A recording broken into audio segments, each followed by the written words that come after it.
Salam alaikum wa rahmatullahi ta'ala wa barakatuh mes frères et sœurs.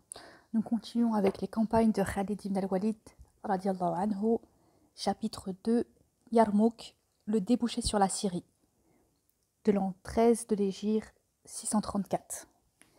Yarmouk est une vallée de Syrie, à l'extrémité du Rour, dans laquelle coule le Yarmouk, affluent du Jourdain, qui lui-même alimente la mer Morte.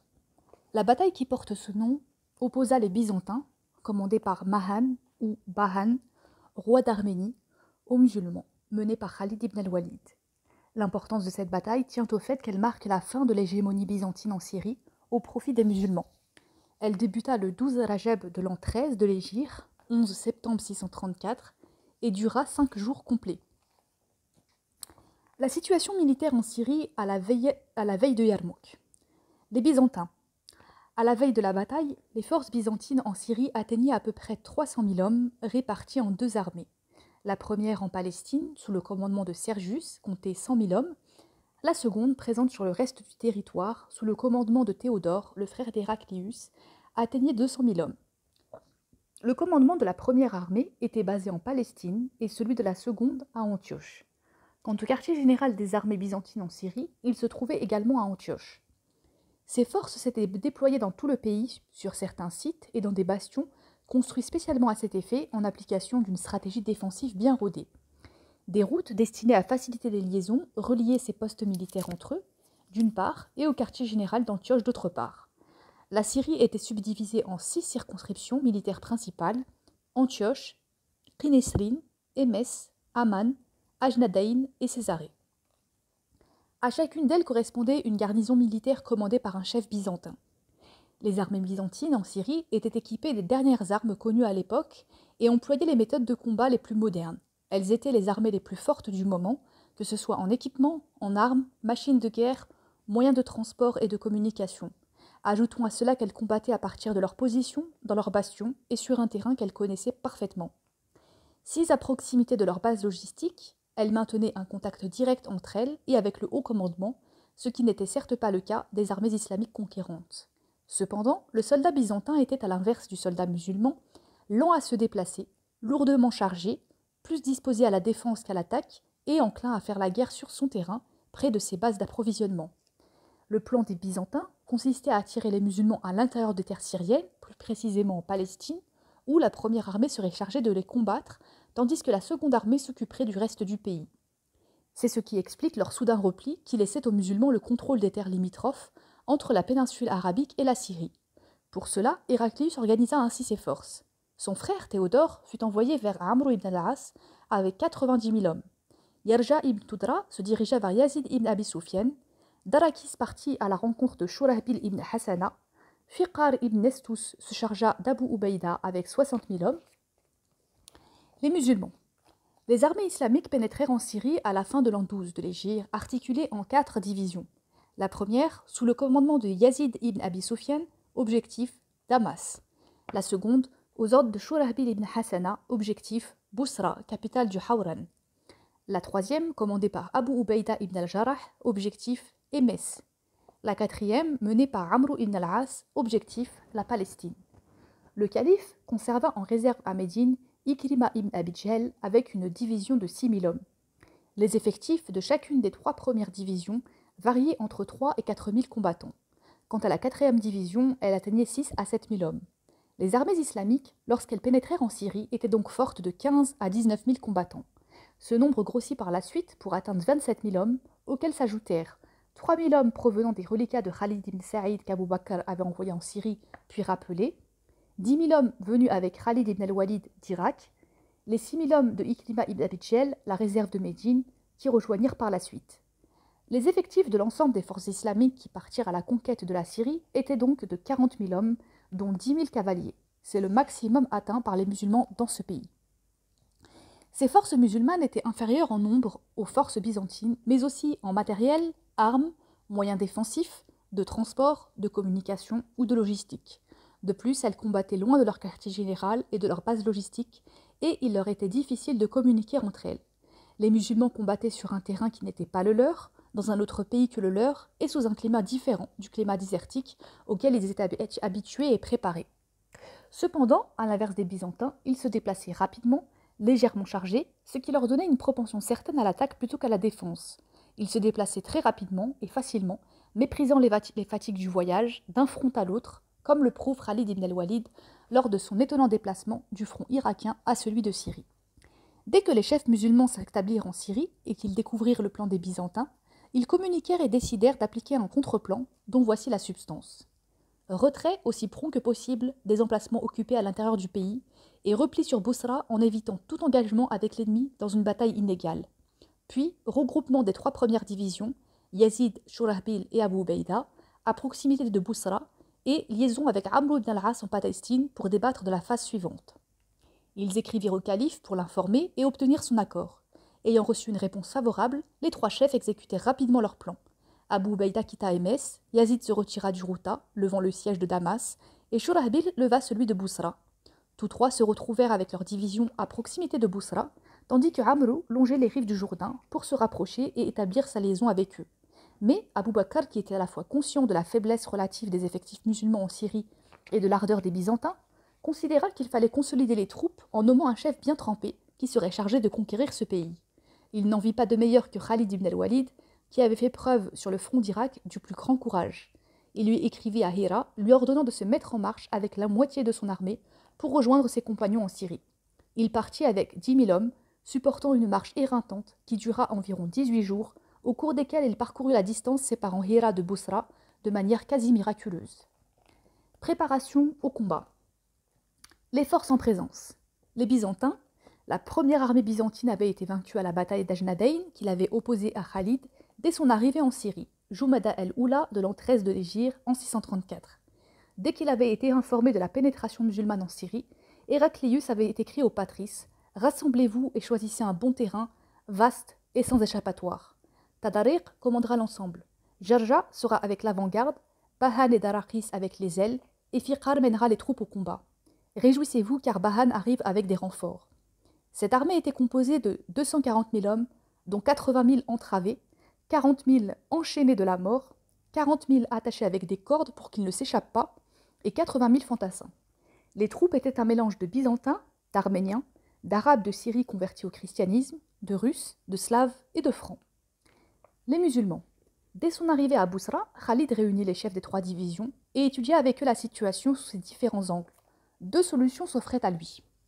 Soit regrouper les musulmans à Boussra après avoir recommandé à Amr de le rejoindre pour attendre l'armée byzantine et la prendre à partie sur place, soit aller rapidement au secours de Amr en Palestine, embrigader ses forces et se lancer tous ensemble dans une bataille majeure contre les Byzantins, puis s'il la remportait se préparer à les combattre à Yarmouk.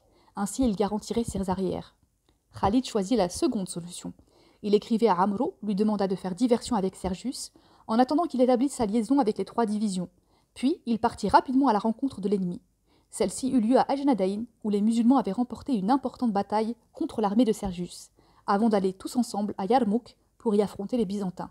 Auparavant, ils s'étaient assurés que la première armée byzantine n'était pas en mesure de se rétablir suffisamment rapidement après sa défaite d'Ajnadayn et qu'ils rencontreraient les Byzantins à Yarmouk, certains qu'aucun ennemi ne menaçait ses arrières. Étude du terrain.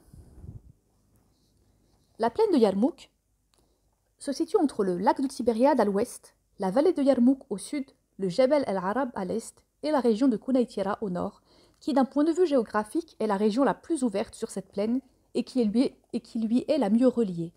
En effet, la plaine de Yarmouk est entourée à l'ouest et au sud par des dépressions importantes. À l'ouest, nous trouvons le Wadi Ruqad qui se jette dans le Yarmouk à Waqoussa ou Yaqoussa, puis le lac de Tibériade lui-même à l'ouest de ce wadi forme un obstacle naturel entre la plaine et l'ouest de la Syrie.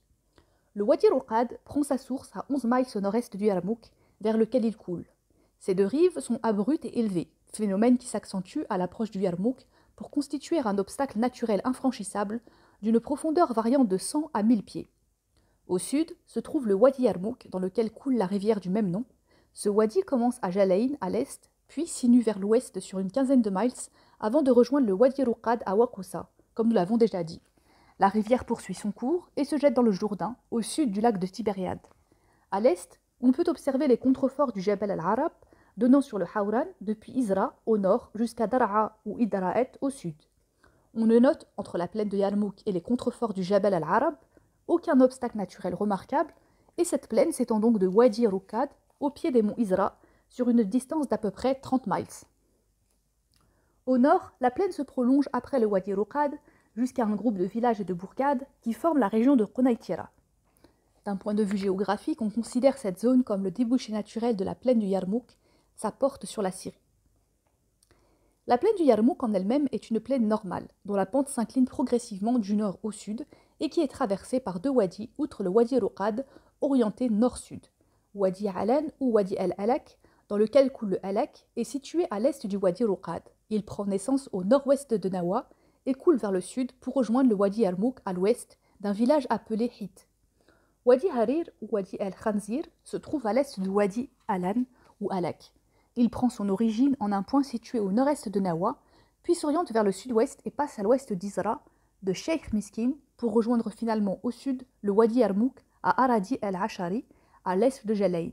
Ces deux wadis ne peuvent pas gêner les mouvements ou la manœuvre des forces combattantes.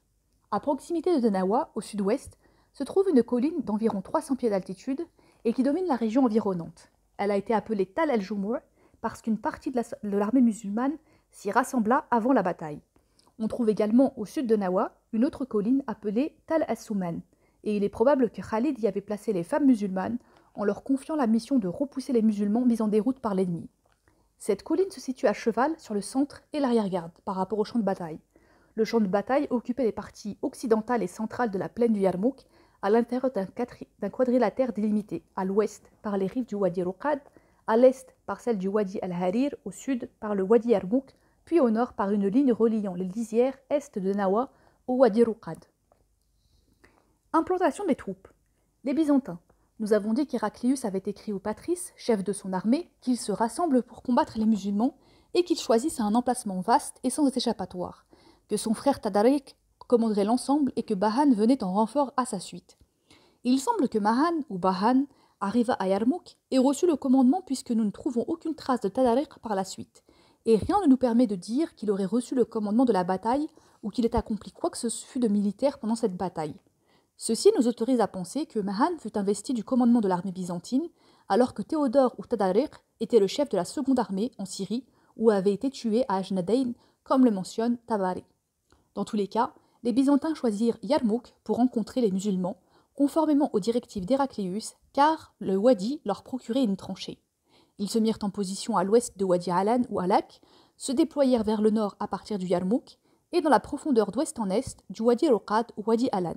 En partant du sud vers le nord, leur camp s'étendait du Wadi Yarmouk jusqu'à l'ouest de Nawa. Leur arrière-garde s'adossait à la rive orientale du Wadi Rukad, plein ouest, leur aile droite sur le Yarmouk, plein sud, et leur aile gauche restait libre face au nord. Les Byzantins demeurèrent retranchés de cette manière entre Wadi Rukad à l'ouest et Wadi Yarmouk au sud. Ils étaient cependant en liaison par le nord avec leur base logistique, ainsi qu'avec leur quartier général à Antioche.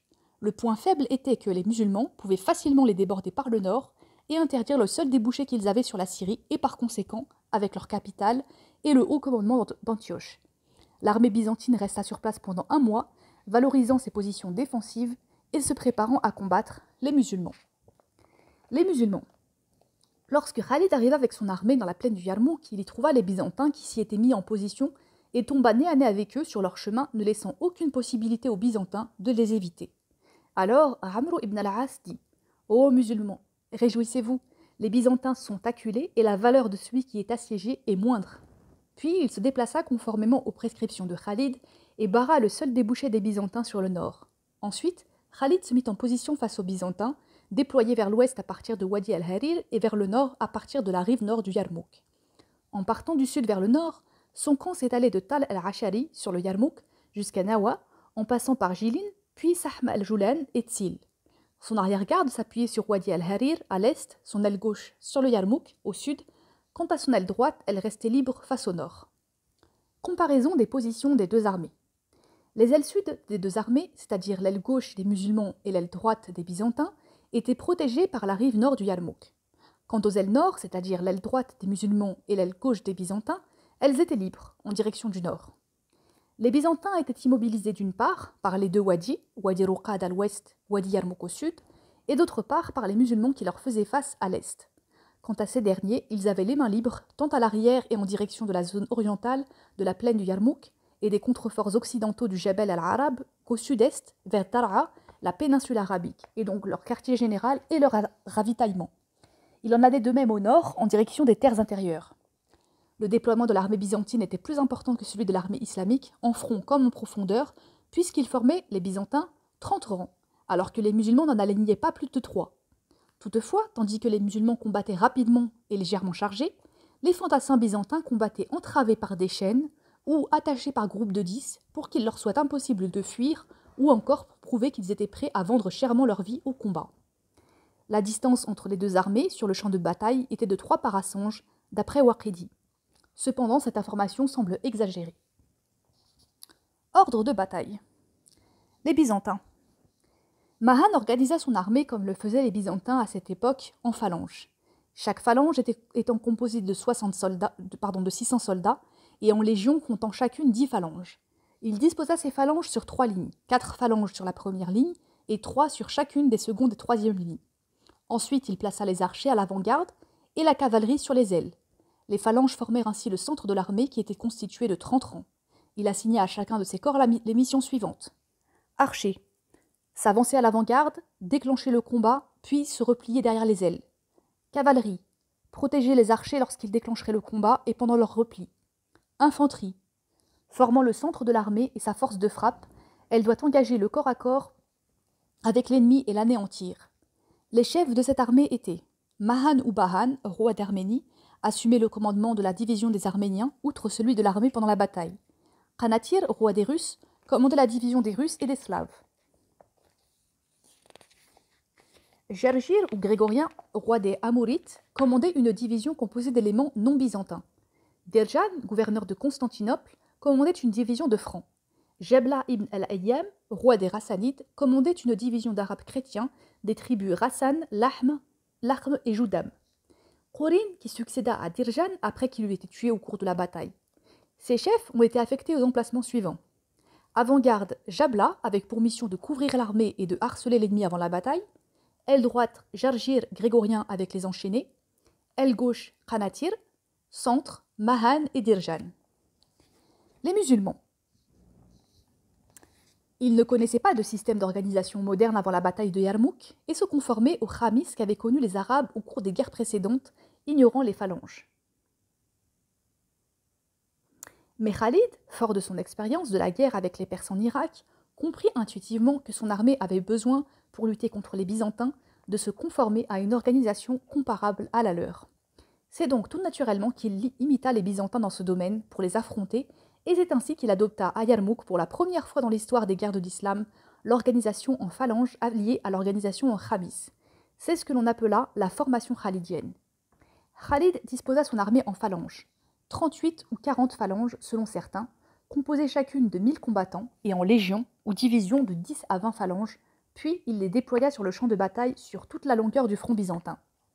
Il plaça les lanciers à l'avant, suivis des javelots, puis des sabres, le tout précédé d'une avant-garde de cavalerie qui devait garder le contact avec l'ennemi, le surveiller et faire diversion pendant que les rangs des musulmans s'apprêtaient au combat. Ainsi, si l'ennemi se mettait en marche, les lanciers l'interceptaient, puis les lanceurs de javelots le prenaient en charge et finalement il rencontrait les combattants armés de sabres. Lorsqu'il constitua ses phalanges et ses divisions, Khalid respecta l'organisation tribale. Il forma ainsi des phalanges homogènes.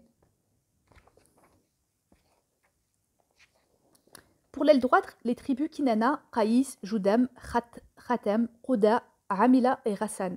Et pour l'aile gauche, les tribus Azd, Madij, Hadramaut, Himyar, Khawlan, Zubayd et Daous. Cette dernière a été commandée par Amir ibn al-Tufayl pour l'aile gauche. Le fait est que l'esprit de clan donne aux Arabes, lorsqu'ils combattent rassemblés, une ardeur incomparable. Khalid n'avait pas oublié par ailleurs qu'il disposait d'une réserve volante de cavalerie commandée par Dirar ibn al-Azwar. Sur le terrain, il agença ses phalanges et ses divisions de la manière suivante. La division centrale, composée de 18 phalanges, était commandée par Abu Ubaïda ibn al-Jarrah, lui-même secondé par Ikrima ibn Abi Djal et de Ka'ka ibn Abrou.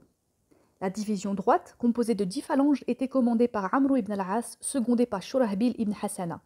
La division gauche, composée de 10 phalanges aux ordres de Yazid ibn Abi Sufyan.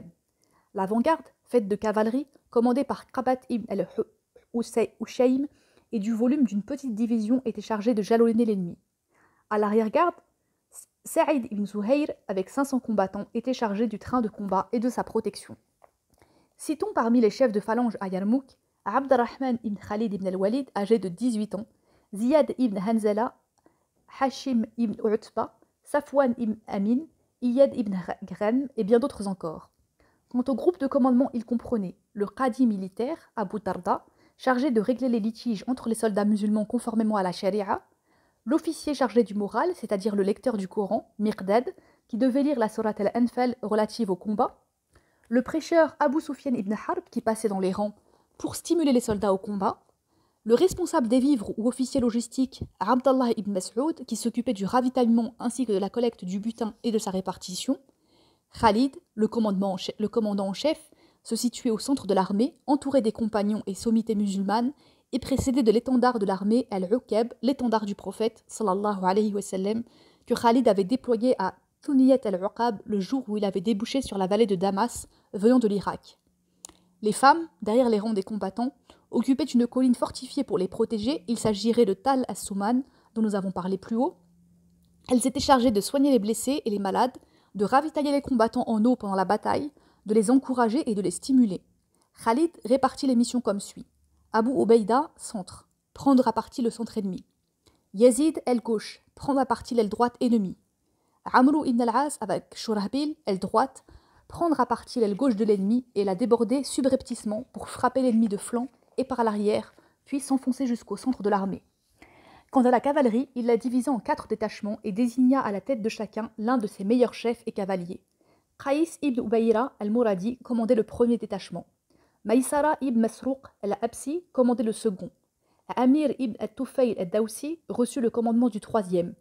Puis il répartit ses 3 détachements entre l'avant-garde, commandé par Qabat ibn al-Hushaym, pour combler les intervalles entre les 3 rangs, Riyat ibn Harmala al-Hamili, Maslama ibn Saif al-Yarbu'i et Ka'ka ibn Amru al-Tamimi.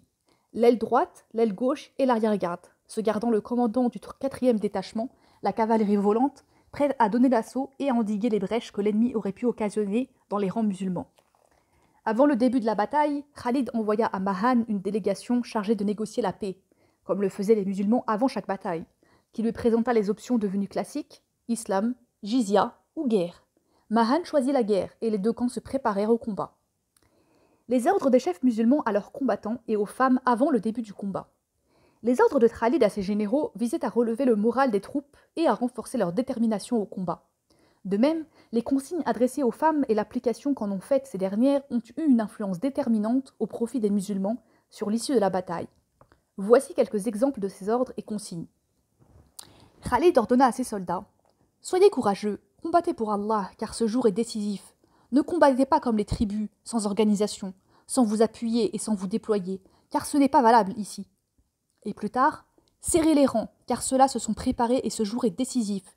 Si nous les repoussons dans leurs tranchées aujourd'hui, nous le referons demain, mais s'ils nous battent, nous perdons toute chance de succès. » Alors que Khalid passait dans les rangs des musulmans, l'un des hommes lui dit « Comme les Byzantins sont nombreux par rapport aux musulmans. » Et Khalid rectifia « Comme les Byzantins sont peu nombreux par rapport aux musulmans, car une armée est grande par la victoire et petite par la capitulation, mais pas par le nombre d'hommes. » Abu Ubaïda ordonna à ses soldats « Ne rompez pas les rangs, ne flanchez pas, ne faites pas un pas sans invoquer Allah, n'engagez pas le combat avant l'ennemi, lancez vos javelots et protégez-vous à l'aide de vos boucliers. Gardez le silence, sauf pour invoquer Allah, ne faites rien sans en avoir reçu l'ordre. » Il dit aussi aux archers « Tenez vos positions, si vous les voyez avancer vers nous, tirez-leur dessus en les invectivant. Faites en sorte que vos flèches partent comme si elles provenaient toutes d'une même corde. S'ils marchent vers vous, restez sur place, jusqu'à ce que je vous donne des ordres. » Abu Ubaïda ordonna aux femmes retranchées sur la colline « Saisissez-vous des poteaux de tentes et de pierres, poussez les croyants au combat. Si nous gagnons et remportons la victoire, restez où vous êtes. Si vous voyez qui que ce soit des musulmans en déroute, frappez-le au visage à l'aide des poteaux, lapidez-le, brandissez vos enfants vers lui et dites « Combat pour ta famille, ton enfant et l'islam. » Abu Sufyan ibn Harb passait dans les rangs en criant « Ô grand peuple arabe de conquérants, vous voici chez les barbares, séparés de vos familles et de vos foyers, et par Allah, vous ne vous en sortirez qu'en leur crevant les yeux et en leur fracassant la tête. C'est ainsi que vous viendrez à bout de leur animosité et que Allah vous donnera la victoire. Soyez persévérants, car la victoire vient avec la patience. Si vous êtes courageux, vous deviendrez maître de leur pays et de leur ville. Et si vous reculez, vous devrez faire face à des déserts qu'on ne peut franchir sans d'abondantes réserves d'eau et de provisions. Combattez de toutes vos forces avec vos sabres au nom d'Allah et ne mourrez qu'en musulmans. Abu Sufyan sortit des rangs et s'approcha de la colline où se trouvaient les femmes musulmanes et leurs enfants pour leur dire « L'envoyé d'Allah et le paradis sont devant vous, le diable et le feu sont derrière vous. » D'après une autre version, il leur aurait dit « Encouragez vos maris au combat et jetez des pierres au visage de ceux qui reculeraient, frappez leurs chevaux avec les poteaux et brandissez vos enfants devant vos maris afin qu'ils retournent au combat. » La bataille. On peut distinguer 5 phases pendant la bataille de Yarmouk. Première phase, première journée. Phase préliminaire ou phase de reconnaissance par armes. Le premier jour, la bataille commença par une série d'accrochages légers entre les deux armées, de duels entre leurs chefs, dont le plus important fut celui qui advint entre Abd-Rahman ibn Abu Bakr et 5 chefs byzantins qu'il vainquit tous, ainsi que 2 de leurs cavaliers. Cette journée se termina par une offensive lancée contre les musulmans par Mahan, qui ordonna que 10 des rangs chargent les musulmans après que Abd-Rahman ibn Abu Bakr en eut fini avec ses adversaires. Mais cette offensive, qui se prolongea du zénith au coucher, ne se solda pas par des résultats tranchants. Chaque camp revint à ses positions initiales, sans qu'aucun n'ait remporté quelque avantage que ce fût. Il semble que cette première offensive n'était en fait qu'une opération de reconnaissance pratique, un round d'observation par laquelle Mahan voulait tester la force des musulmans sur le terrain, puisqu'il n'a essayé ni de renforcer les rangs qu'ils avaient lancé l'offensive, ni de poursuivre le combat. Embuscade nocturne sur le champ de bataille. Pendant les combats, Qaïs ibn Ubayra avait perdu sur le champ de bataille l'un des commandants musulmans, son neveu, et ne l'avait pas retrouvé. Accompagné d'une poignée d'hommes, il retourna à sa recherche sur le champ de bataille, au milieu des morts et des blessés. C'était la nuit. Il vit des lampes venant du camp byzantin et comprit que ceux-ci venaient comme lui récupérer leurs disparus d'entre les morts. Il se posta donc en embuscade avec ses hommes, mêlés au corps. Lorsque les Byzantins arrivèrent sur les lieux, ils reconnurent le cadavre de l'un de leurs chefs, le portèrent et tentèrent de le ramener. À ce moment, les musulmans fondirent sur eux. Pris de panique, ils jetèrent le corps à terre et tentèrent de s'enfuir. Mais Qaïs et ses compagnons les rattrapèrent, sabre à la main, et à chaque fois que Qaïs frappait l'un d'eux, il disait « C'est de la part de mon neveu ». Il en tua un grand nombre. 9 jours passèrent sans que les Byzantins n'attaquent les musulmans, car Mahan avait écrit à Héraclius pour lui exposer la situation militaire et attendait ses instructions. De leur côté, les musulmans n'engagèrent pas le combat afin que l'agression ne vienne que des Byzantins. Deuxième phase. Deuxième journée et 10e jour depuis le début de la bataille, offensive de l'aile gauche des Byzantins sur l'aile droite des musulmans, avec retrait de l'aile droite musulmane et contre-offensive musulmane. Les musulmans organisèrent leur ligne pour le combat. Les porte-étendards à l'avant, les Ansar et les Muhajir au centre sur 3 rangs, et la cavalerie en 3 groupes répartis au milieu des rangs. Abu Ubaïda se plaça au centre. Quant aux femmes, elles se tenaient sur la colline derrière les rangs des musulmans, prêtes à remplir leur mission de dissuasion des fuyards. Les Byzantins s'alignèrent, les enchaînés à l'aile droite, unis par groupes de 10 pour être sûrs qu'ils tiennent leur position. L'aile gauche byzantine, commandée par Qanatir, chargea l'aile droite musulmane, commandée par Amrou à la tête des tribus Madij, Hadramaut, Khawlan, Himyar, Daous, Zubayd et Azd, qui se campa face aux attaquants et engagea un violent combat. Les attaques de l'aile gauche byzantine sur l'aile droite musulmane se répétèrent avec un second bataillon, puis un troisième, jusqu'à ce que les Byzantins parviennent à culbuter les musulmans à bouter l'aile droite hors de ses positions.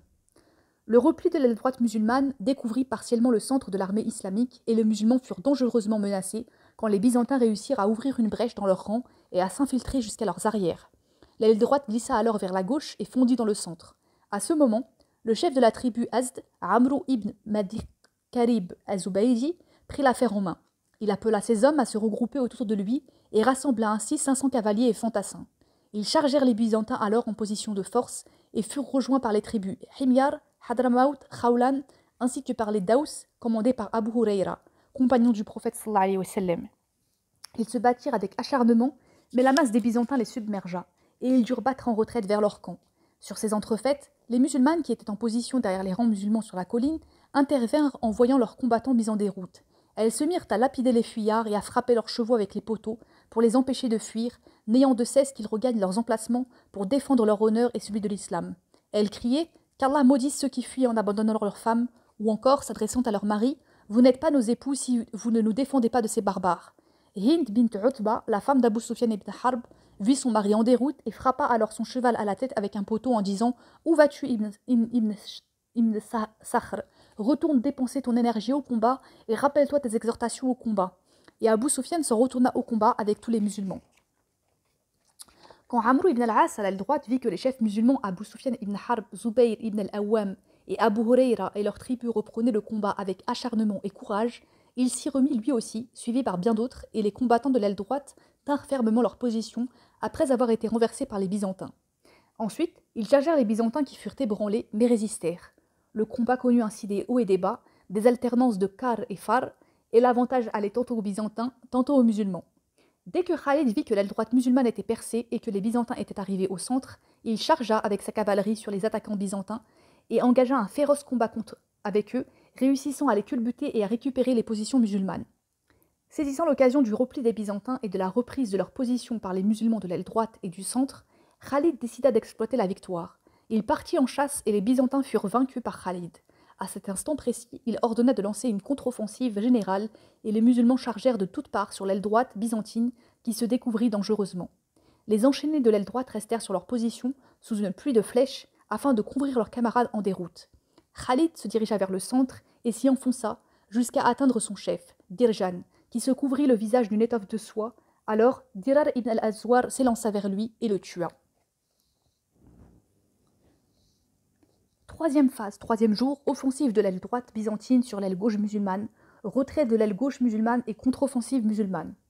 L'aile droite byzantine, commandée par Jarjir ou Grégorien, chargea les musulmans, commandés par Yazid qui avait sous ses ordres les tribus Kinana, Qaïs, Khatam, Joudam, Quda, Ramila et Rassan. L'aile gauche musulmane recula et les tribus s'enfuirent jusqu'à leur camp. Les musulmanes jouèrent le même rôle que dans la phase précédente, mais vis-à-vis de l'aile gauche cette fois-ci. Elles jetèrent des pierres aux fuyards et frappèrent leurs chevaux en criant « Où allez-vous, gloire de l'islam, en laissant vos mères et vos épouses ? Et où fuyez-vous, ô musulmans, en abandonnant vos mères, vos sœurs, vos filles et vos fils ? Voulez-vous que les barbares nous fassent prisonnières ?»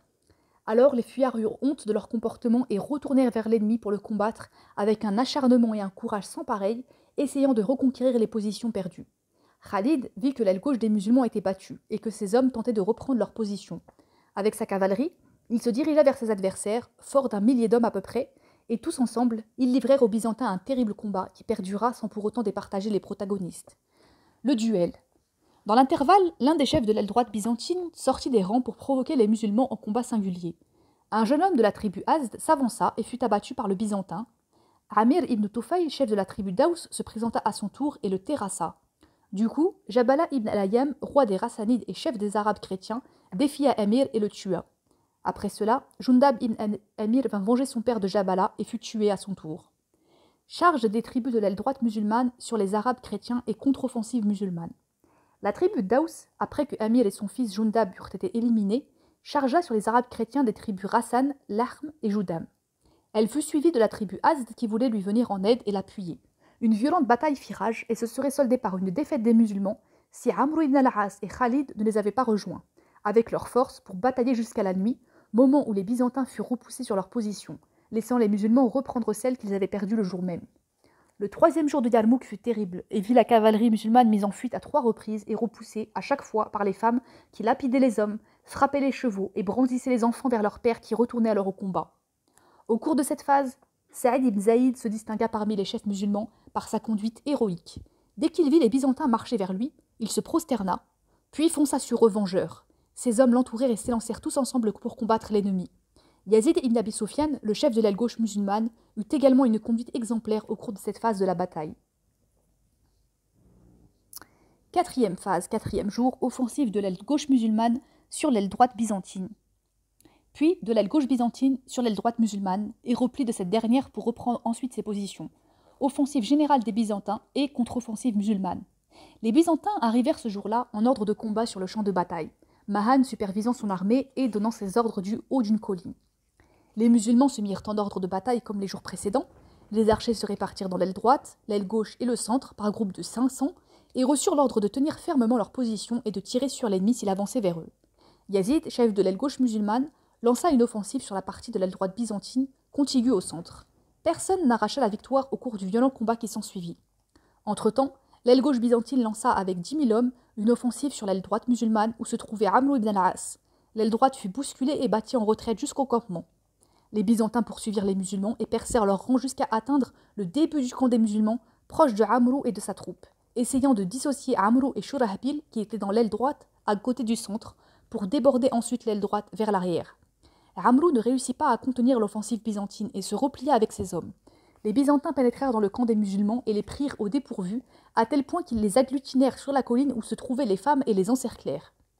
Les femmes, en voyant le spectacle des musulmans bouter jusqu'à elles, descendirent de la colline et se mirent à renvoyer les fuyards au combat, les frappant eux et leurs chevaux à coups de pierre et de bâtons, et leur criant au visage « Où sont les adeptes de la religion? Où sont les défenseurs des musulmans ?» Zubayr ibn al-Awwam était dans sa tente, où sa femme le soignait d'une conjonctivite, lorsqu'il entendit ce qui arrivait aux musulmans.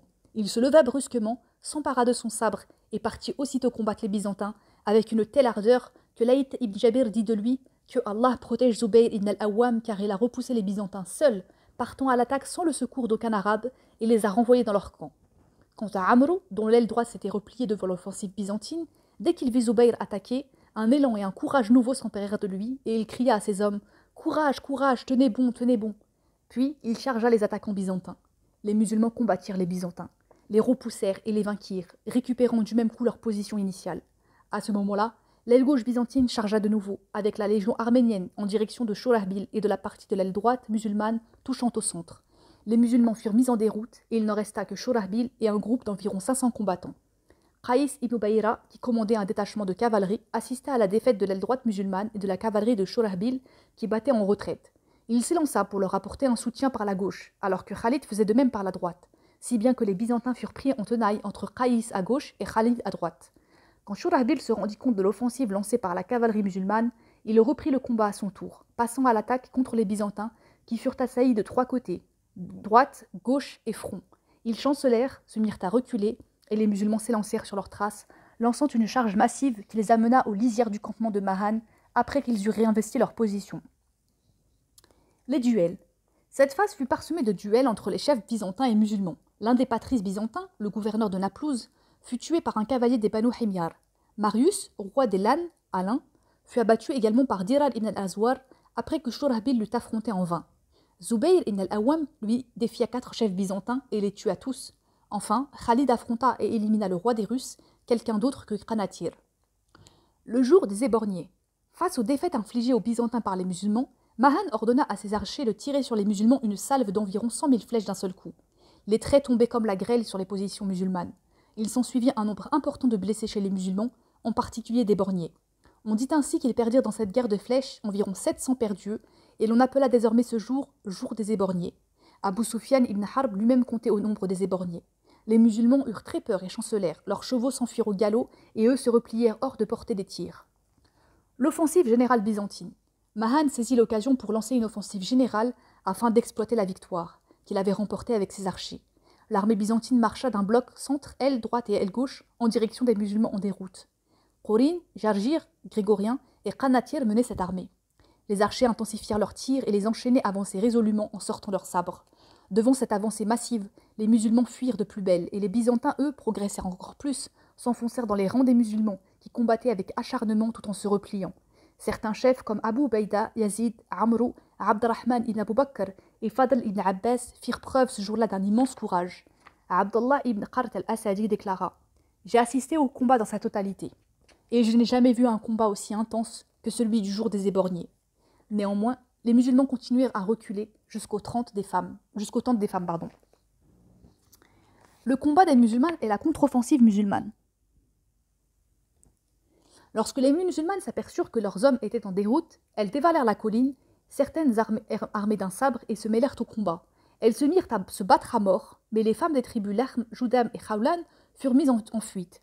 Alors Khawla bint al-Azwar, la sœur de Dirar, Hakim bint Hakim ibn al-Harth et Selma bint Wa surgirent et se mirent à les frapper au visage et sur la tête en disant « Allez-vous-en, vous démoralisez notre troupe ». Du coup, les femmes des Lahm et des Joudam se remirent à se battre à mort. Hakim bint al-Harth combattant devant la cavalerie avec un sabre. Les musulmans reprirent le combat quand ils virent que leurs femmes se battaient plus durement que des hommes. Plus tard, Abdullah ibn Qard dit-elle Je n'ai jamais vu une femme de Quraysh combattre du temps du prophète sallallahu alayhi wa sallam ou dans le Yamama avec Khalid, comme l'ont fait celles de Yarmouk lorsqu'elles furent entraînées dans la bataille, alors que les Byzantins et les musulmans étaient mêlés et tailladèrent à coups de sabre. Ikrima ibn Abi Jahl et Ka'ka ibn Amro, qui étaient au centre avec Abu Ubaïda, furent envahis d'enthousiasme au spectacle des musulmanes sortant les sabres pour combattre. Ikrima s'arrêta à la tête de sa phalange devant la tente de Khalid et cria « J'ai combattu partout avec le prophète sallallahu alayhi wa sallam, et aujourd'hui je fuirai ?» Puis il lança « Qui me suivra à la mort ?» Harith ibn Hisham et Dirar ibn al-Azwar s'avancèrent, suivis de 400 musulmans, fantassins et cavaliers. Ils combattirent devant la tente de Khalid jusqu'à ce qu'il soit mis hors de combat. Certains guérirent, d'autres périrent. Ikrima fut blessé ainsi que son fils Amrou.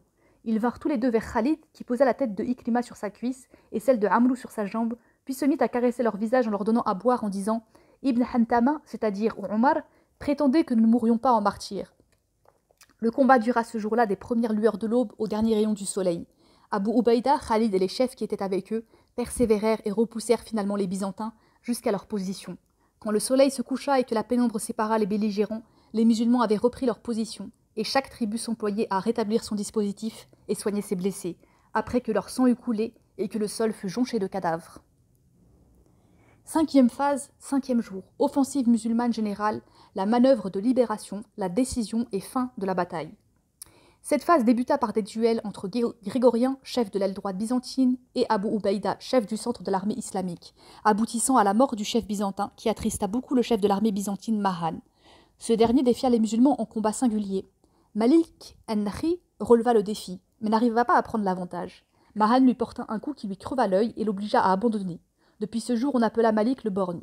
Après ce duel, Khalid donna le signal de l'offensive générale qui s'enchaîna comme suit. L'offensive musulmane générale. Khalid ordonna au chef de l'armée, au centre, à l'aile droite et à l'aile gauche, de passer à l'offensive générale sur le centre ennemi, son aile droite et son aile gauche. Il se garda une marge de manœuvre avec sa cavalerie, Dirar ibn al-Azwar. Qaïs ibn Ubayra, chef d'un détachement de cavalerie, ordonna d'attaquer la cavalerie de l'aile gauche ennemie. Puis, avec sa cavalerie, il la déborda tout en la tenaillant de flanc. L'offensive sur l'aile gauche de l'ennemi eut lieu de 3 côtés à la fois. 2 fronts à l'aide de l'aile droite musulmane, Ramro, latéralement avec la cavalerie de Qaïs et par derrière avec la cavalerie de Khalid. L'aile gauche ennemie fut donc prise dans une tenaille à 3 mâchoires. Cette aile était composée d'une légion d'infanterie appuyée par une légion de cavalerie. Les 2 légions se fondirent en une seule sous la pression des musulmans, puis se mirent toutes 2 à battre en retraite et à se fondre dans le centre. Pendant ce temps, Shurahbil, à l'aile gauche du côté centre, et Abu Ubaïda affrontaient l'aile gauche de l'ennemi ainsi que son centre et son aile droite. Le combat entre les 2 armées était d'une violence inouïe, mais aucun des 2 camps ne parvenait à enlever la victoire. La première manœuvre de libération. Shurahbil lança une violente attaque frontale contre la partie de l'aile gauche ennemie qui lui faisait face, tandis que Amrou, qui était dans l'aile droite à côté de Shurahbil, lançait une attaque latérale sur la même aile. Khalid et Qaïs la contournèrent par derrière avec leur cavalerie et firent de nouveau pression sur elle. Dès que Khalid sentit que la cavalerie byzantine fuyait en direction du nord, il la laissa s'échapper au galop à l'intérieur du pays. Tentative de contre-offensive byzantine, 2e manœuvre de libération. À ce moment, Mahan, au centre, préparait une contre-offensive à l'aide de sa cavalerie. Pour ce faire, il mit les rangées de cavalerie en position derrière les rangs des fantassins. Cependant, Khalid devina sa ruse et lança avec Qaïs une attaque surprise latérale et sur l'arrière avant que Mahan ait pu disposer sa cavalerie à l'attaque. Au même moment, Amrou faisait subir à l'aile gauche byzantine une attaque latérale similaire, s'interposant entre la cavalerie byzantine et les secours qui auraient pu venir du nord. La bataille entre les 2 parties fut terrible. Mahan et sa cavalerie vendaient chèrement leur vie face à Khalid, Qaïs et leur cavalerie, mais les Byzantins s'épuisèrent. Fantassins et cavaliers étaient harassés par des équipements et des armes qui ralentissaient leurs manœuvres alors que les musulmans se déplaçaient avec une légèreté et une rapidité incomparables. Le combat s'intensifia encore, ainsi que la pression qu'exerçait Khalid sur Mahan et sa cavalerie, et celle de Qaïs sur la cavalerie de l'aile gauche. Mahan se mit à chercher une échappatoire, pour lui et sa cavalerie, et à cet instant précis, Khalid lui ouvrit une porte de secours et commanda à Amrou d'en faire de même. Mahan et sa cavalerie fuirent vers le nord, ils étaient 40 000, s'éparpillant tous azimuts, et laissèrent l'infanterie byzantine sans couverture à la merci des sabres des musulmans et des fers de leurs chevaux. La décision et fin de la bataille. La veille de la dernière phase de la bataille, Khalid avait commandé à Dirar ibn al-Azwar de se poster avec 1/3 de sa cavalerie face au seul gué du Wadi Ruqad derrière les rangs byzantins. Ce gué constituait leur unique débouché vers l'ouest. Dirar obéit et interdit ainsi aux Byzantins tout itinéraire de repli de ce côté. Puis, surgissant par derrière, il chargea l'infanterie et les reliquats de cavalerie byzantine abandonnés par Mahan et sa propre cavalerie. Pendant ce temps, la pression s'intensifiait latéralement de la part de Amr et frontalement avec Shurahbil, Abu Ubaïda et Yazid, et les Byzantins se retrouvèrent encerclés, n'ayant plus comme issue que le gué. Ils essayèrent de le franchir par groupes successifs, mais Dirar les attendait avec ses hommes pour les passer au fil de l'épée. Les Byzantins s'en retournèrent sur leurs pas, épouvantés et dépités, car ils ne savaient plus que faire ni où aller. Malgré tout, leurs combattants, le centre, résistaient avec bravoure et acharnement, en particulier les cavaliers. Quant aux fantassins, pour la plupart enchaînés, ils se réfugièrent dans les tranchées. Khalid choisit cet instant pour charger avec sa cavalerie par derrière, sur les reliquats de cavalerie byzantine du centre, qui fuirent en majorité vers le gué où attendait Dirar posté. Ceux qui parvinrent à échapper au sabre de Dirar et ses hommes revenaient pour tomber sous ceux de Khalid. Après cela, Khalid rétablit son dispositif et se lança avec la cavalerie à l'assaut des fantassins qui étaient dans les tranchées pour les décimer. Presque tous battirent en retraite et tombèrent dans la brèche formée par le Wadi Yarmouk, Waqoussa ou Yaqoussa. Ainsi, si l'un d'entre eux voulait fuir les sabres des musulmans, il tournait les talons et tombait dans le Waqoussa avec ses compagnons, qui échappés aux sabres musulmans trouvaient la mort dans le précipice. À cet instant, les Byzantins étaient semblables à un bloc humain, tournant sur lui-même, ne sachant pas d'où venaient les attaques, tandis que leur chef se cachait le visage dans leur manteau, c'était là une coutume de la noblesse, et avançait à la mort avec courage et sang-froid. Khalid ordonna qu'on leur tranche la tête. Le soleil était à peine couché que toute présence hostile avait disparu du champ de bataille. Certains avaient fui sous la pression de la cavalerie musulmane, d'autres gisaient au fond d'un profond ravin. Bilan et résultats. Les pertes. Au niveau des Byzantins, Tabari et Ibn al-Athir évaluent les pertes infligées aux Byzantins à 120 000 morts, 80 000 enchaînés et 40 000 autres, parmi lesquels on comptait la plupart de leurs chefs, grégoriens, Dirjan et Mahan. Baladuri, lui, avance le chiffre de 70 000 morts. Les musulmans, leurs pertes s'élevaient à 3 000 hommes, morts et blessés confondus. Les plus illustres compagnons du prophète sallallahu alayhi wa sallam figurent au nombre des martyrs, radiyallahu anhum, outre certains chefs de tribus et personnages illustres, leur nombre avoisinait la centaine. Citons entre autres victimes de cette bataille Ikrima ibn Abi Djel et son fils Amrou, Salama ibn Hisham, Amrou ibn Saïd, Aban ibn Saïd, Jundab ibn Amrou, Tufayl ibn Umayr, Hisham ibn al-As, Ayash ibn Abu Rabi'a. Les résultats. La bataille de Yarmouk marqua le destin des Byzantins en Syrie, car dès lors les musulmans volèrent de victoire en victoire dans ce pays. Quand Héraclius, depuis Antioche, apprit la défaite de son armée à Yarmouk, il quitta la ville après en avoir confié le commandement à l'un des siens et prononça en guise d'adieu cette célèbre phrase « Je te salue, ô Syrie, pour la dernière fois ». Mais Héraclius revint en Syrie pour organiser contre les musulmans une résistance qui échoua, et alors il la quitta définitivement pour Constantinople. Leçon de la bataille de Yarmouk. Yarmouk est la première bataille à l'occasion de laquelle les musulmans ont utilisé une armée organisée et une tactique moderne. Elle matérialise l'évolution de l'organisation militaire et de la tactique qu'ont acquise les musulmans au cours de leur guerre depuis la naissance de l'islam et ce jusqu'au commencement des conquêtes. À ce titre, il est important de noter que si la bataille de Yarmouk s'est déroulée quelques années après la mort du prophète sallallahu alayhi wa sallam, c'est son armée que Khalid commandait, qu'il s'agisse des soldats, des compagnons ou des sages. Elle revêt donc une importance toute particulière dans le cadre de la démonstration du génie militaire qui distingua ce chef exceptionnel à une époque où les musulmans n'affichaient aucun progrès tangible dans ce domaine. Nous présentons ci-après un aperçu de l'évolution de cette organisation et de cette tactique, clairement mise en évidence par la bataille de Yarmouk et dont on doit le mérite à Khalid ibn al-Walid. La manœuvre par les lignes intérieures. Entre autres qualités de Khalid, citons sa perspicacité, son raisonnement fiable, son jugement sûr et enfin sa capacité à décider rapidement et à appliquer la décision prise tout aussi rapidement. Par exemple, quand il arrive en Syrie, il se trouve confronté à une alternative, soit rallier Amr ibn al-As en Palestine et combattre d'abord l'armée que les Byzantins y avaient installée, l'armée de Sergius, puis s'occuper de l'armée d'Antioche, soit attendre l'armée d'Antioche à Yarmouk et s'y attaquer avant de passer à l'armée de Palestine. Il n'hésite pas à choisir la première solution à juste raison. En effet, la seconde solution présente certains inconvénients.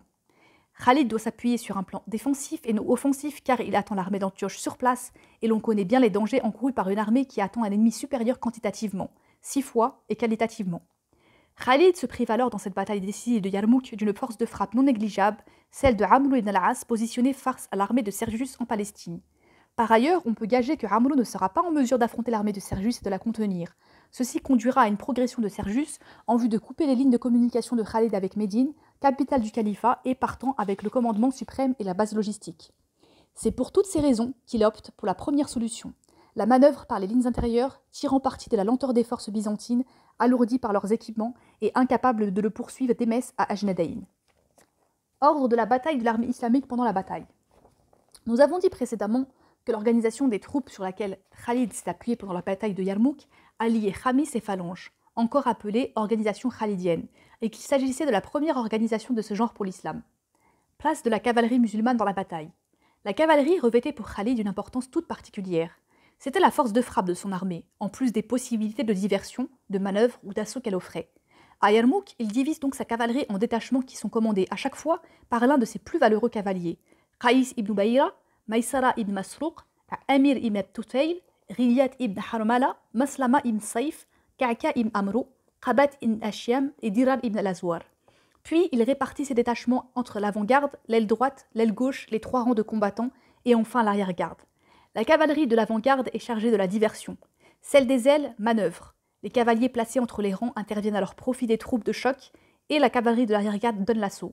Quant à lui, il disposait en permanence, avec Dirar ibn al-Azwar, l'un des meilleurs cavaliers musulmans, d'une réserve de cavalerie volante, prête à donner l'assaut à n'importe quel endroit du champ de bataille où les musulmans seraient en mauvaise posture.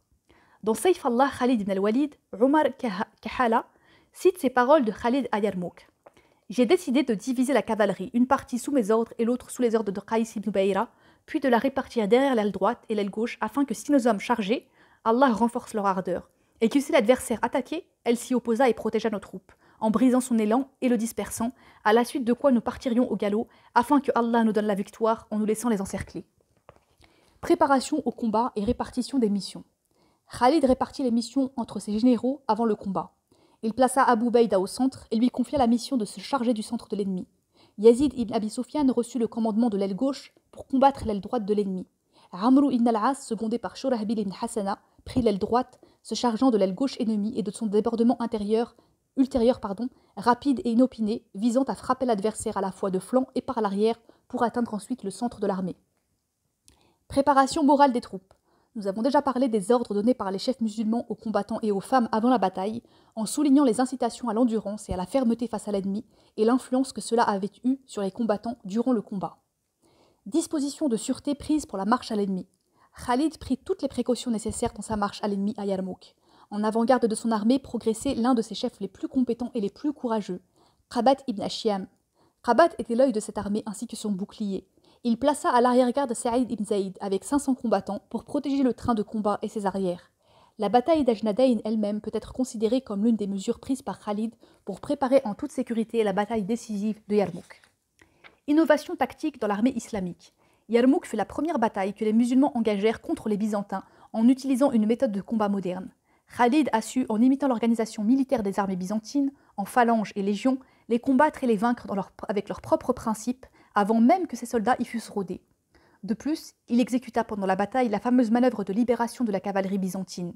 Tout cela, c'est-à-dire l'organisation en phalanges et les manœuvres de libération, traduisait une évolution importante, la plus importante de cette époque, et primordiale dans le domaine de la tactique et de l'organisation militaire de l'armée islamique. Détermination du point critique du front byzantin. Lorsque Khalid arriva sur le champ de bataille, il comprit que les Byzantins s'étaient rassemblés à un endroit profond et sans échappatoire, laissant le Wadi Ruqad derrière eux et le Wadi Yarmouk à leur droite et faisant front aux musulmans. Il ne leur restait qu'une issue, en direction du nord, qui les reliait à leur quartier général et à leur base logistique, tous deux situés à l'intérieur du pays. C'est cette issue que Khalid choisit d'interdire en opposant son aile droite à leur aile gauche. Lorsque la bataille fit rage et que Khalid fit pression avec ses hommes sur la cavalerie byzantine, ces derniers ne réussirent pas à se replier par l'issue qui leur était barrée, et ne trouvèrent donc aucun débouché du côté de l'aile droite de Khalid. Il leur ouvrit alors une porte de sortie, et ils se dispersèrent dans tout le pays. Abandon forcé des Byzantins de leur position défensive. Nous avons vu que lorsque Khalid était arrivé sur le champ de bataille, les Byzantins s'étaient retranchés. Ils avaient fait dire à ses généraux de laisser les Byzantins prendre l'initiative du début des hostilités et abandonner du même coup leur position défensive, ce qui advint. Les Byzantins voulaient, en lançant une offensive, encercler les musulmans. Ils ont donc fixé leur aile gauche, puis frappé successivement leur aile droite et leur aile gauche, avant de revenir à l'aile droite dans l'espoir de la percer, et partant de là d'encercler les troupes de Khalid. Mais les musulmans tinrent bon, et les Byzantins furent contraints de réintégrer leurs positions initiales.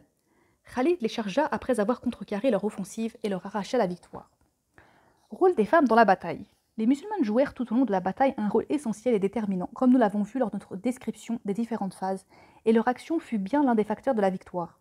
En effet, on leur doit beaucoup au plan de la détermination et l'endurance des musulmans sur le terrain, mais aussi en ce qui concerne leur reprise du combat après chaque revers essuyé. En fait, ceci n'est pas étonnant, car la femme musulmane participa largement aux côtés des hommes à toutes les guerres et conquêtes musulmanes, et combattit même à leur côté dans de nombreuses batailles comme celle de Yarmouk. Dissociation de la cavalerie et de l'infanterie ennemie. C'est là une tactique utilisée dans les guerres modernes. En effet, la première des choses que tente d'obtenir l'adversaire est de séparer l'infanterie des blindés qui la protègent. Khalid en fit de même et dissocia donc l'infanterie et la cavalerie byzantine, puis disqualifia la cavalerie afin de pouvoir anéantir l'infanterie. La manœuvre de libération. C'est, entre toutes, la manœuvre la plus intelligente et géniale qu'a exécutée Khalid durant cette bataille. Il fournit à la cavalerie byzantine une échappatoire, en ouvrant une brèche en direction du seul débouché possible. La cavalerie s'y précipita, laissant l'infanterie seule sur le terrain. Si Khalid n'avait pas agi ainsi, il se serait jeté à corps perdu dans une bataille qui lui aurait probablement coûté la vie de nombreux musulmans et demandé beaucoup d'efforts pour venir à bout des Byzantins. Utilisation des réserves. Comme les généraux des guerres modernes, Khalid conserva sous son commandement une réserve de cavalerie volante qu'il utilisait à chaque fois que le besoin s'en faisait sentir. Mobilisation physique et morale durant la bataille. La bataille de Yarmouk est tenue pour le meilleur exemple de mobilisation des forces physiques et morales durant la bataille. Mobilisation des forces physiques. Elle se manifeste à Yarmouk dans la résolution de Khalid de prendre l'initiative en engageant la bataille avec l'armée de Sergius, stationnée face à l'armée de Amr ibn al-As à Ajnadayn, et ceci pour libérer l'armée de Amr et se garantir toute liberté de manœuvre pendant la grande bataille Yarmouk. Elle se manifeste également dans l'organisation adoptée par Khalid pour son armée, organisation en phalange, dans le choix de la position de ses unités en un point qui interdisait toute sortie de l'ennemi, dans l'harmonisation des 4 divisions de l'armée islamique au sein d'une organisation dont il occupait le sommet, et enfin dans le regroupement des femmes à l'arrière de l'armée pour y remplir une mission précise, renvoyer les fuyards musulmans au combat. Mobilisation des forces morales. Nous avons montré comment Khalid avait procédé pour préparer moralement ses hommes et ses généraux, et comment il avait désigné dans son état-major prédicateur et lecteur de la Surat al-Anfal, qui est la sourate du combat, du djihad et du martyr dans le Coran. Dans le même ordre d'idée, il avait ordonné aux femmes de lancer des pierres aux fuyards et de les renvoyer au combat, défendre leur honneur et leur religion. Ainsi interpellés, ils sont retournés au champ de bataille avec un moral exalté. Effet de surprise tactique. La manœuvre de libération que Khalid a conduite est considérée comme un modèle idéal d'effet de surprise tactique au combat. Au moment où les Byzantins souffraient de la pression de leur ennemi et de son siège, leur cavalerie fut prise de velléité de s'échapper, et tout naturellement, Khalid, lui, ouvrit une issue par laquelle elle s'échappa. Ce faisant, il voulait séparer la cavalerie byzantine de son infanterie. Il parvint à ses fins, isola l'infanterie, et la chargea ensuite avec son armée pour la vaincre en massacrant un grand nombre de ses hommes. Concentration optimale des forces. Elle est manifeste dans l'épisode suivant. Quand la pression des Byzantins sur l'aile droite des musulmans s'est accentuée, les forçant à quitter leur position, Amr ibn Madir Karib al-Zubaydi prit la situation en main et appela ses hommes à se rassembler autour de lui. Approximativement 500 combattants l'entourèrent. Du coup, Abu Huraira, compagnon du prophète sallallahu alayhi wa sallam, appela sa tribu, les Azd, qui avaient aussi été chassés de ses positions, et ses hommes l'entourèrent. Ikrima ibn Abi Jahl, combattant alors devant la tente de Khalid, se rendit compte de la situation grave des musulmans et cria « J'ai combattu partout avec le prophète sallallahu alayhi wa sallam, et je fuirai aujourd'hui. Qui me suit jusqu'à la mort ?» 400 hommes le suivirent donc son propre fils, Amrou, Dirar ibn al-Azwar, Harith ibn Hisham et bien d'autres musulmans, héroïques, fantassins et cavaliers. Ils chargèrent les Byzantins et les repoussèrent jusqu'à leur position. Quant aux femmes, elles ne se sont pas cantonnées à leur simple mission, mais furent l'un des éléments importants de la victoire des musulmans à Yarmouk. On peut donc dire que Khalid avait concentré à l'occasion de cette bataille au maximum les forces physiques et morales. Coordination des efforts militaires pendant la bataille. La bataille de Yarmouk est un brillant exemple de coordination des efforts militaires, de coopération et d'harmonie totale entre les chefs et les unités. Khalid déplaçait chacune de ses unités avec une extrême précision. Ainsi, tandis que le centre engage le combat, l'aile droite doit repousser les attaques de l'ennemi, et alors le centre porte son effort vers elle pour l'assister et l'appuyer. Plus tard, l'aile gauche se replie devant les assauts de l'ennemi, et les femmes se dressent sur le chemin des fuyards pour les renvoyer au combat. Du coup, les Byzantins rebroussent chemin jusqu'à leur position, et l'aile gauche musulmane marche vers eux. Enfin, le chef suit le déroulement de la bataille avec une grande perspicacité, et lorsqu'il comprend que les Byzantins reculent, aile gauche, centre et aile droite en bloc, il commande l'offensive générale, dissocie l'infanterie de la cavalerie, puis libère la cavalerie par une manœuvre brillante pour donner ensuite l'assaut à l'infanterie dans ses tranchées et la réduire. Choix judicieux du terrain et du moment. À Yarmouk, Khalid choisit particulièrement bien les positions de son armée face à celles des Byzantins, tirant profit de leurs erreurs à cet égard. Par ce biais, il a compensé la faiblesse de ses effectifs comparativement à ceux de l'ennemi. Enfin, il a judicieusement choisi le moment pour exécuter la manœuvre de libération et lancer l'offensive générale. Il remporta ainsi une victoire indiscutable dans une bataille capitale qui compte au nombre des plus importantes de l'histoire. La destitution de Khalid. Pendant la bataille de Yarmouk, Mahmiya ibn Zunaym, un envoyé du calife, se présenta porteur d'une lettre annonçant à Khalid d'une part la mort d'Abu Bakr et le choix de Omar ibn al-Khattab comme calife, et d'autre part sa propre destitution au profit d'Abu Ubaïda. Khalid eut peur que les musulmans ne fussent démoralisés par ces nouvelles et perdent la bataille. Il plia donc la lettre, la plaça dans son carcan et poursuivit le combat, imperturbable. À l'issue de la bataille, il rassembla ses généraux, les compagnons et les sages pour leur lire la lettre du calife. Puis il s'avança vers Abu Ubaïda et lui dit « Donne-moi tes ordres, ô commandant, car c'est toi maintenant le commandant en chef. » Après quoi, il prononça ces célèbres paroles « Je ne combats pas pour Omar, mais pour le Dieu de Omar. » Quant à ce dernier, il déclara plus tard en matière d'explication à la destitution de Khalid du commandement du Jund de Qinisrin qui lui avait été confié à la fin de la campagne de Syrie « Je n'ai pas destitué Khalid par animosité ou par traîtrise, mais parce qu'il avait envoûté les hommes, et j'ai eu peur qu'ils s'en remettent entièrement à lui et l'idéalisent. Aussi ai-je voulu qu'il sache qu'Allah seul est l'artisan de la victoire et qu'il ne soit pas enclin à la sédition. » Nous ne nous étendrons pas plus sur les causes de la destitution de Khalid, d'autres chercheurs l'ayant fait avant nous, certains allant même jusqu'à l'imputer à la rancœur qu'aurait nourri Omar pour Khalid. Nous n'étudierons pas non plus les divergences des historiens au sujet de la date et du lieu de la destitution. Est-elle survenue pendant ou après la bataille de Yarmouk? Qui reçut la lettre, Khalid ou Abu Ubaïda? Tout ceci sort du cadre de notre étude. Cependant, nous tenons quand même à exprimer ici notre avis personnel à ce sujet. Nous soutenons que l'explication qu'a donnée Omar est irréfutable. Sa probité, sa loyauté et son courage légendaire écartent toutes les hypothèses de désobligeantes liées à la jalousie et à la rancœur. Bien au-dessus de toute bassesse, on sait qu'il a toujours fait passer les intérêts de l'islam et des musulmans avant toute autre considération. Wassalamu alaikum wa rahmatullahi ta'ala wa barakatuh.